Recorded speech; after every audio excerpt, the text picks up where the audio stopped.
The crack of a gunshot sliced through the early morning fog as Della Robinson burst through the doors of the saloon, her blue dress torn and muddied, her chest heaving with each desperate breath. Smoke from the gunfire still hung in the air behind her as she darted down an alleyway, the angry shouts of Sheriff Blackwell's deputies growing louder. Della's heart hammered against her ribs as she ran through the back streets of Redemption Creek, Arizona Territory, 1878. The small mining town that had seemed like salvation just days ago now threatened to become her tomb. She'd only been passing through, heading west to California with dreams of a new life, when she'd witnessed something she shouldn't have: the sheriff and his men gunning down a miner who'd dared to speak against their corrupt taxation schemes. Rounding a corner, Della froze at the sound of horses approaching from the main street. She ducked behind a water trough, pressing her back against the weathered wood of the general store, trying to quiet her breathing. Her fingers trembled as she pushed back her chestnut hair, matted with sweat and dirt. She couldn't have gone far. A gruff voice called out. "Sheriff wants her found by sundown." Woman saw everything. "What's the boss gonna do when we find her?" Another voice asked. "Same thing we did to that miner. Can't have witnesses, especially not some outsider woman who might bring the federal marshals down on us." Della's blood ran cold. She'd seen how they'd shot the miner in the back, how they'd laughed as he'd fallen face first into the mud. The sheriff had spotted her watching from the window of her rented room above the general store. She'd fled immediately, grabbing only her small satchel containing her life's savings and a locket from her mother. The approaching footsteps grew louder. Sweat trickled down her spine despite the morning chill. They would find her. There was nowhere to run in this small town. Her eyes darted frantically, searching for an escape route. Suddenly, a strong hand gripped her arm. Della nearly screamed, but another hand clamped firmly over her mouth. She found herself staring into the most piercing blue eyes she'd ever seen, set in a sun-weathered face partially hidden by the brim of a worn Stetson. Not a sound.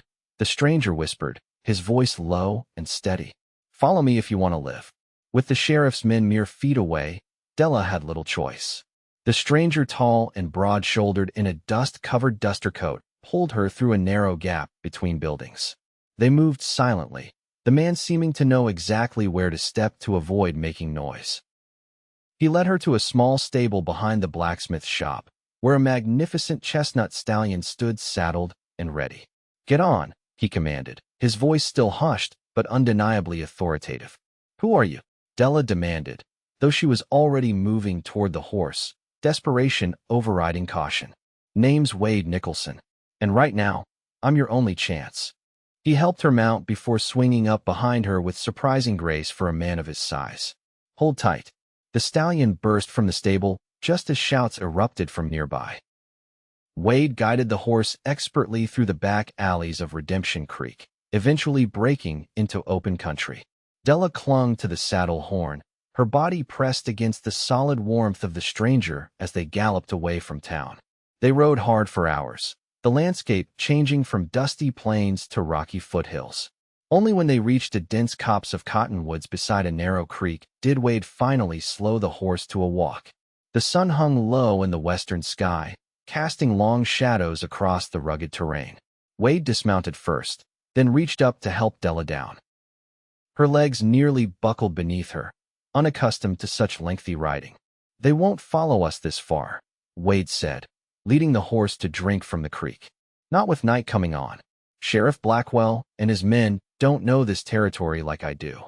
Della sank onto a fallen log, exhaustion washing over her in waves. "Why did you help me?" Wade removed his hat, revealing thick dark hair with a few strands of silver at the temples. Up close, Della could see he was perhaps 30, with lines at the corners of his eyes from squinting against the harsh western sun. "Been watching Blackwell and his operation for months," he explained, kneeling to fill a canteen from the creek. "I've seen what happens to folks who cross him." He handed her the canteen. "When I saw you running, I figured you'd witnessed something you shouldn't have." Della took a long drink, the cool water soothing her parched throat. "They killed a man in cold blood. The miner he was just speaking against the extra taxes they're collecting." Wade nodded grimly. "Daniel Cooper. Good man with a wife and 3 young ones waiting for him up in the hills." He sat beside her on the log, his forearms resting on his knees. Blackwell's been bleeding this territory dry for years. He's got most of the county officials in his pocket, and those he can't buy, he intimidates or eliminates. You're not just a cowboy, are you? Della studied him carefully, noting the way he constantly scanned their surroundings, the confident way he carried himself. A hint of a smile touched Wade's lips. I work cattle on my spread north of here, if that's what you're asking. But before that, I rode with the Texas Rangers. Old habits die hard. And now I'm trying to gather enough evidence to bring Blackwell down legally. He stood, walking to his horse to retrieve a bedroll. But until then, you're under my protection now. Blackwell's not the type to forgive or forget witnesses.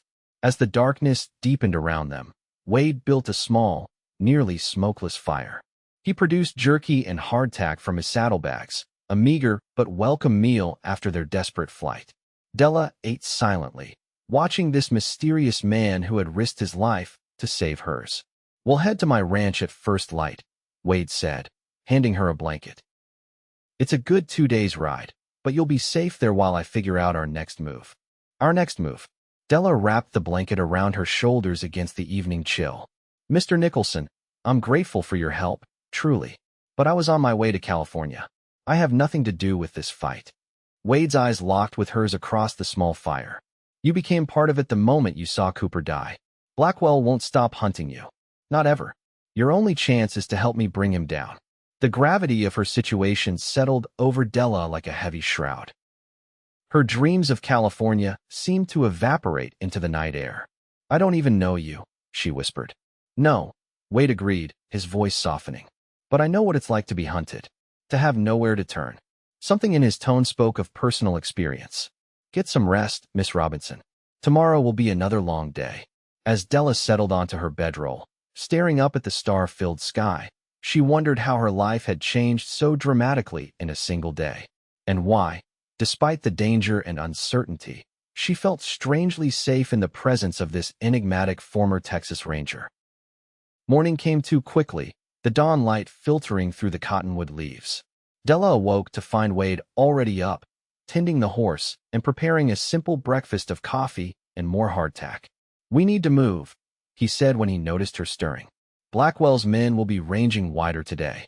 They rode through breathtaking country, rugged mesas, deep canyons, and rolling grasslands dotted with wildflowers. Wade proved to be a skilled guide, finding game trails and hidden passes that kept them well away from the main routes. He remained vigilant, frequently stopping to scan their back trail, his hand never far from the Colt revolver at his hip. During their journey, Della learned more about her rescuer. Wade had indeed been a Texas Ranger, serving with distinction before coming to Arizona Territory 5 years earlier. He'd purchased land, built a modest ranch, and raised cattle while quietly observing Sheriff Blackwell's increasingly bold criminal enterprises. Why take on this fight alone? Della asked as they paused to rest the horse near midday. Surely there must be others who oppose him. Wade's expression darkened. There were. Most have been driven out or silenced. The territorial governor has been petitioned, but Blackwell has friends in high places. He adjusted his hat against the sun, and it hasn't been entirely alone. There are a few others who've been helping gather evidence, but it's dangerous work. Della thought of her own interrupted journey. I was heading to San Francisco. My aunt lives there. She offered me a place after my parents died last winter. Influenza. She hadn't spoken of her loss to anyone in months, and the words felt strange on her tongue. Wade's face softened with genuine sympathy. I'm sorry. Losing family is never easy. What about your family? Della asked, curious about this man who'd so abruptly entered her life. A shadow passed over Wade's features. Lost my wife and infant son to fever 8 years ago, while I was away on ranger business. His voice was flat, as if reciting facts that belonged to someone else. That's when I left Texas. Too many ghosts. Della didn't know how to respond. She simply placed her hand on his arm briefly, a gesture of understanding that needed no words. Something passed between them in that moment, a recognition of shared loss, of lives derailed by circumstances beyond control. The second night on the trail, they camped in a sheltered ravine.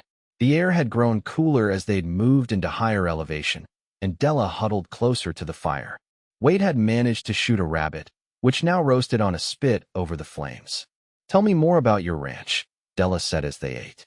Wade's eyes brightened slightly. "It's not much compared to some spreads, but it's good land. 200 acres of grazing meadow, backed by pine forest. Creek running year-round.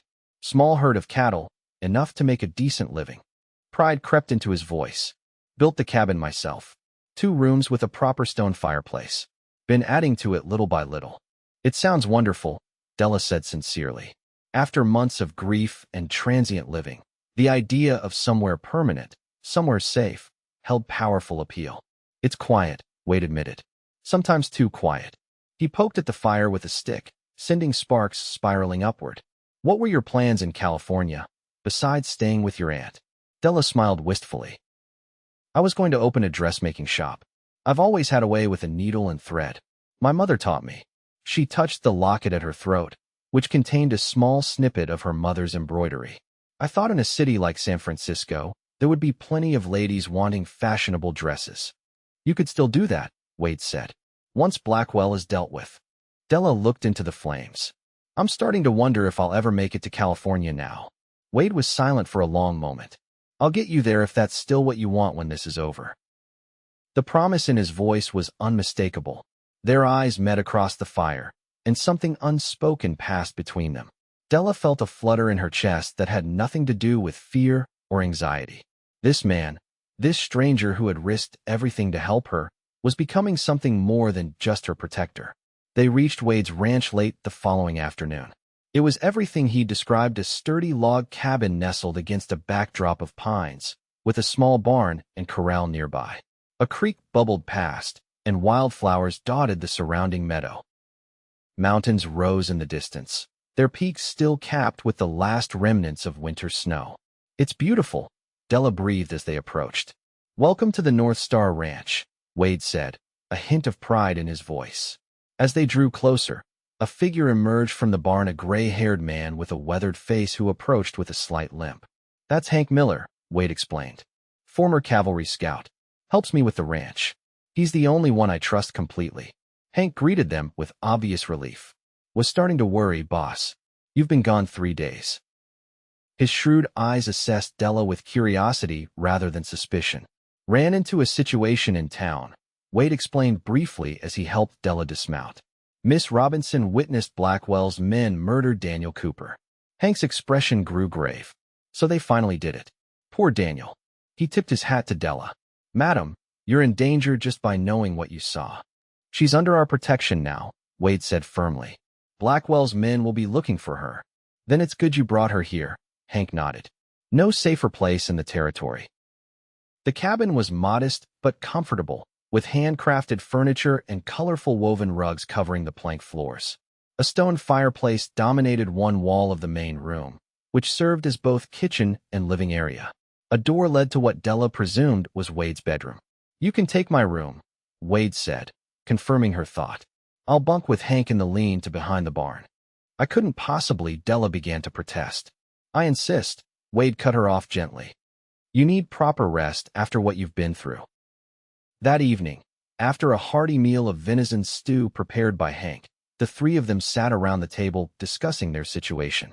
Hank revealed that tensions in Redemption Creek had been building for months, with Blackwell squeezing more and more taxes from the miners and small ranchers. "Cooper wasn't the first to die," Hank said grimly. "Just the first in broad daylight. Blackwell's getting bolder. Which means he's either desperate or feels untouchable," Wade added. "Either way, it makes him more dangerous." Della described in detail what she had witnessed, her voice steady despite the horror of the memory. Wade listened intently, occasionally asking for clarification about specific details: who had fired the fatal shot, what exactly had been said. "Your testimony would be damning," he said when she finished. "If we could get you safely before a federal judge." "The nearest federal court is in Prescott," Hank pointed out. 3 days hard ride through territory Blackwell controls. Wade nodded thoughtfully. "I have a contact in the U.S. Marshal's office. If I could get word to him, he might be able to help."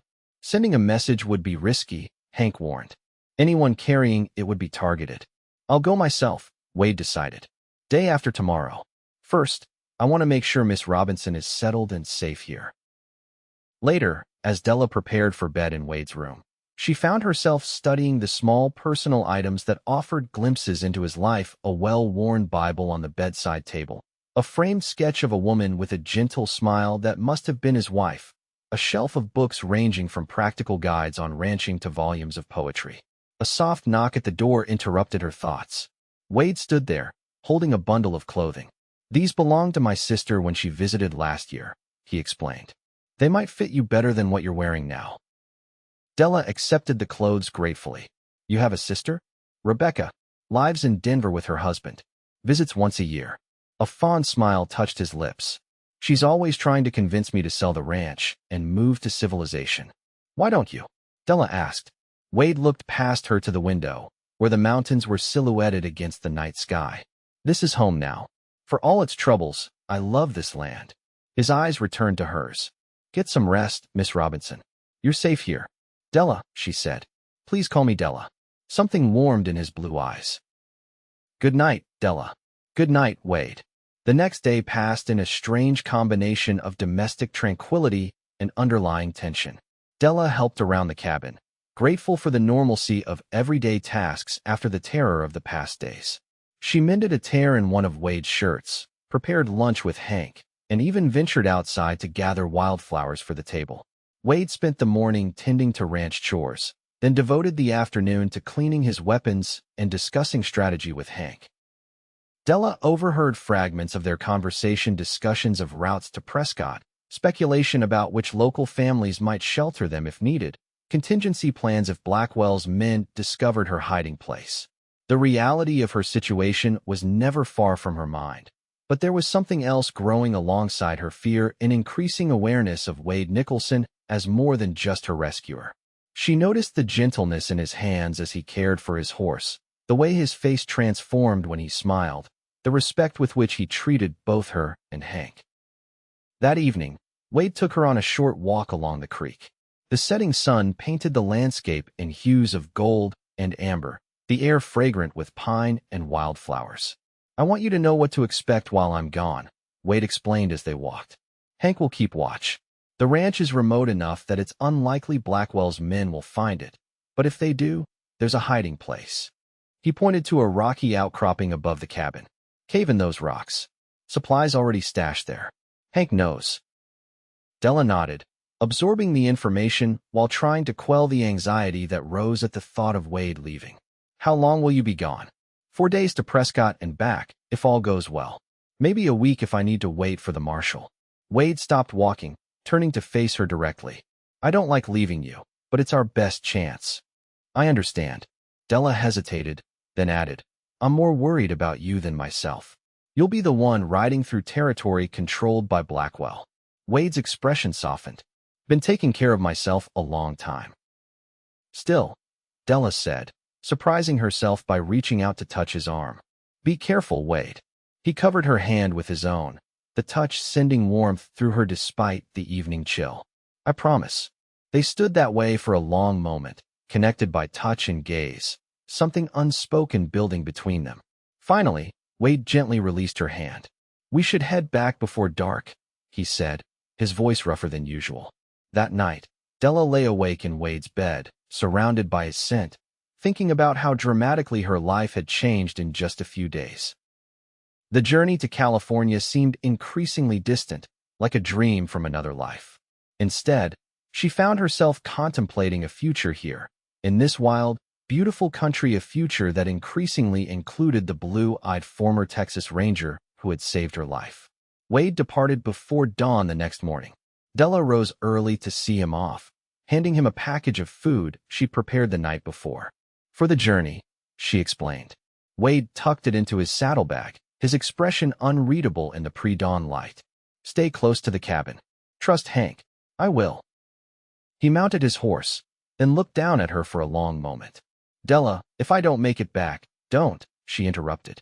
"Don't say it. You'll return." A ghost of a smile touched his lips. "Yes, madam." He tipped his hat, then turned his horse toward the trail that would take him to Prescott. Della watched until horse and rider disappeared into the morning mist, a prayer on her lips and an unfamiliar ache in her heart. The days of Wade's absence stretched interminably. Della kept busy helping Hank with ranch chores, exploring the immediate surroundings of the cabin, and even starting to sew a new dress from fabric she found in a trunk. Hank proved to be good company, taciturn but kind, with a dry wit that occasionally surprised her into laughter. On the fourth day, as Della was hanging laundry on a line behind the cabin, Hank appeared suddenly at her side, his expression grim. "Riders coming," he said quietly. "4 of them. Not Wade." Della's heart lurched. "Blackwell's men. Most likely. They're still a ways off, but heading straight here."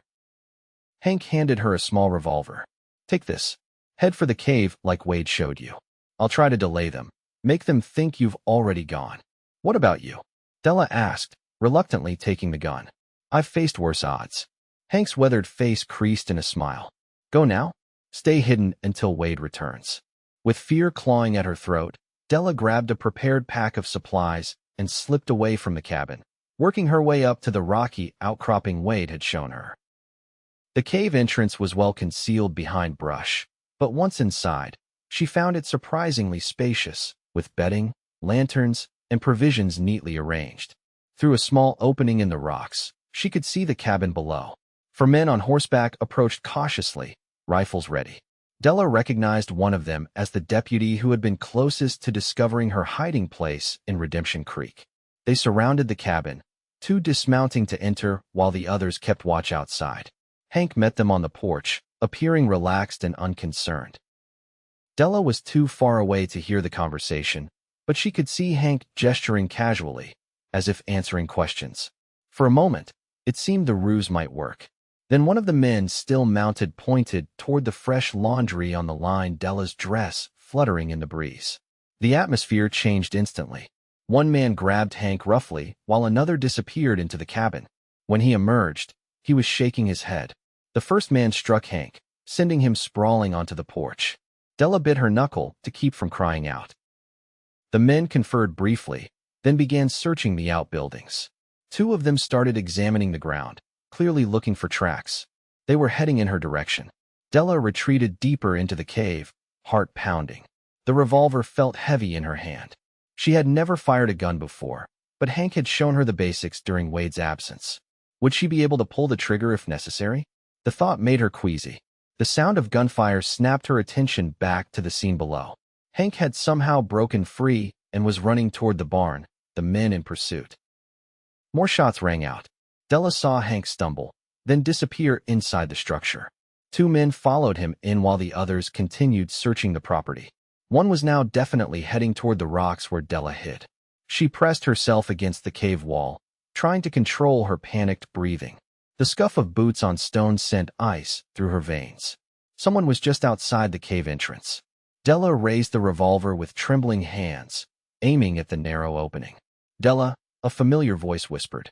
"Wade?" she gasped in disbelief. He slipped into the cave, his face streaked with dirt and what looked like blood. "Are you hurt?" "No, but Hank, I know. I saw from the ridge." Wade's expression was grim. 3 more of my men are circling around. We need to hold this position. Your men? Former rangers and some trusted ranchers. Been organizing them secretly for months. Wade checked his revolver. "Stay back. This is about to get ugly." As if on cue, shouts erupted from below. Gunfire crackled across the property as Wade's reinforcements engaged Blackwell's deputies. Wade positioned himself at the cave entrance, rifle ready. "What if there are more of them?" Della asked, moving to his side despite his instructions. "There aren't. I've been tracking this group since Prescott." Wade spared her a quick glance. "The marshal is a day behind me with a federal warrant for Blackwell's arrest." The firefight below was brief but intense. When it ended, Wade cautiously led Della down from the cave. 3 of Blackwell's men lay dead. The 4th was wounded and secured by Wade's allies, hard-looking men who nodded respectfully to Wade. Della rushed to the barn, fearing the worst for Hank. She found him propped against a stall, holding a bloodied bandage to his shoulder. "Just a graze," he assured her with a weak smile. "Takes more than Blackwell's scum to put me down." The next 24 hours passed in a blur of activity. The U.S. Marshal arrived with his deputies, taking custody of the wounded man. Wade introduced Della, and she provided her testimony, which was carefully recorded. The marshal assured them both that with her evidence and the accumulated testimonies Wade had gathered, Sheriff Blackwell would soon face justice. That evening, after the marshal and his party had departed, promising to return with news of Blackwell's arrest, Della found herself alone with Wade on the porch of the cabin. Hank was resting inside, his wound properly tended by one of Wade's men with medical experience. The sunset painted the mountains in breathtaking hues of purple and gold. A gentle breeze carried the scent of pine and wildflowers. After the violence and tension of the day, the peaceful scene seemed almost surreal. "It's really over, isn't it?" Della asked softly. Wade nodded, his profile etched against the fading light. "Blackwell's reign, at least. There will be a trial. With your testimony and the others, he'll hang. And then what happens?" Della turned to face him fully. "You go back to ranching? I continue to California?" Wade was silent for a long moment. When he finally spoke, his voice was hesitant, unlike his usual confident tone. "Do you still want to go to California?" The question hung in the air between them, weighted with unspoken meanings. Della thought about her interrupted journey, her plans for a dressmaking shop in San Francisco, her aunt waiting for her arrival. Those dreams seemed distant now, faded like old photographs. "I don't know," she admitted. "Everything's changed." She gathered her courage. "What do you want, Wade?" He turned to her then, his blue eyes intense in the fading light. "I want you to stay, Della. Here with me." He took her hand gently. "I know it's sudden. We've only known each other a week. But sometimes life doesn't give us the luxury of time." Della's heart pounded. "What are you saying exactly?" "I'm saying that when I rode out to Prescott, all I could think about was getting back to you. Not just to protect you, but to be with you." Wade's calloused thumb traced circles on her palm. "I haven't felt this way since Mary died. Never thought I would again." "I've been thinking about you too," Della confessed. "About this place. How it already feels like home somehow." She looked out at the land stretching before them. "I could make dresses here. There must be women in the territory who would welcome fashionable clothing." Hope kindled in Wade's eyes. "You could set up a shop in town once things settle down. Or here at the ranch if you prefer." He stepped closer. "I'm not asking for promises yet, Della. Just a chance. Stay a while. See if this life, if I, could make you happy." Della looked up at him, this man who had saved her life, who had fought for justice in a lawless land, who now offered her his heart with the same quiet courage he brought to everything. "I'd like that," she whispered. "To stay a while." Wade's smile transformed his face, erasing years of solitude and grief. Slowly, giving her every chance to pull away, he leaned down. His lips met hers in a gentle kiss that nonetheless sent warmth cascading through her body. Della wrapped her arms around his neck, deepening the kiss, feeling the solid strength of him against her. When they finally parted, both breathless, Wade rested his forehead against hers. "Welcome home, Della Robinson." As the first stars appeared in the darkening sky, Della knew with sudden certainty that her journey had not been interrupted after all. It had simply led her to an unexpected destination, one far better than she could have imagined when she'd fled in terror just 1 week ago. Nestled in Wade's arms on the porch of what would become their home, Della watched the moon rise over the mountains of the Arizona Territory. The future stretched before them, full of promise and possibility, their lives intertwined by chance, choice, and the undeniable pull of love that had blossomed in the shadow of danger.